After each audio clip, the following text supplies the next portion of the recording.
लो जी, आ गई है एक और बहाना लेकर।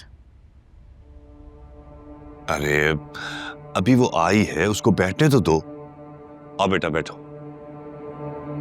हाँ हाँ, आराम से बैठो, लड़ लड़ कर थक गई होंगी। हाँ तो आप क्या चाहती थी? इतनी बड़ी हकीकत मेरे सामने आ गई थी, यूं चुप करके बैठी रहती वहां।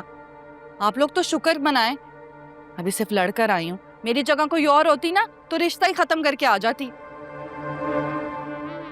तो फिर क्या हो जाता? दर दर की ठोकरें खाती फिरती तुम। फातिमा, कोई खैर की बात भी कर लो ना।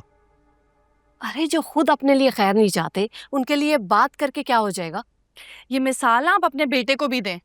इनकी बदौलत ही ना वो आयमा मीसनी इस घर की बहू बनने वाली है। मंगनी तक करवा ली, लेकिन मुंह से भाप तक नहीं निकाली कि वलीद की सौतेली बहन है। जब वो एक दूसरे में फर्क नहीं समझते तो वो ऐसी बात क्यों करते हैं? तुझे बेटा, तैमूर बिल्कुल ठीक कह रहा है। जब बहन भाइयों की रगों में एक ही बाप का खून होता है तो रिश्ता सगा ही होता है। अच्छा चलें, आप कहते हैं तो छोड़ ही देती हूँ इस बात को, लेकिन आपको एक बात बता दूं बाबा, वलीद के खानदान वाले ना आयमा की माँ को वलीद की माँ का कातिल समझते हैं। अब ये क्या नया शोशा है?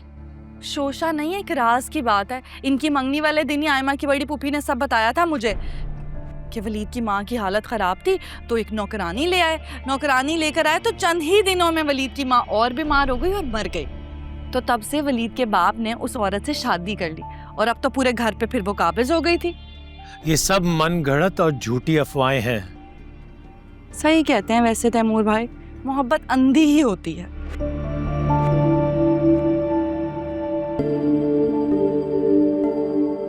वैसे एक बात है अम्मी बाबा, एक बार सोच लें, बाज रहे आयमा को इस घर की बहू बनाने से।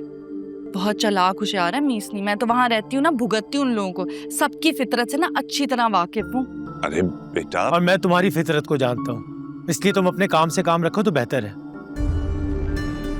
हाँ, आज तो हमने तुम्हारी बातें सुन ली, आइंदा नहीं सुनेंगे, समझ आई ना? तुम अब अपने घर जाओ, शाम होने वाली। क्यों जाऊं मैं तो नहीं जाऊंगी। लड़कर आई हूँ वहां से, और वैसे भी मेरे बाप का घर है, मुझे यहाँ से कोई भी नहीं निकाल सकता। जा रही हूँ अपने कमरे में।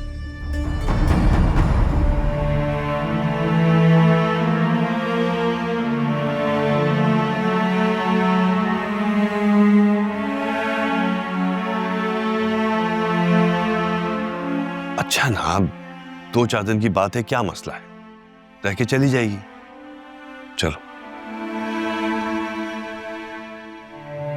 देखिए ड्रामा सीरियल दो किनारे, पीर से बुध, रात 8 बजे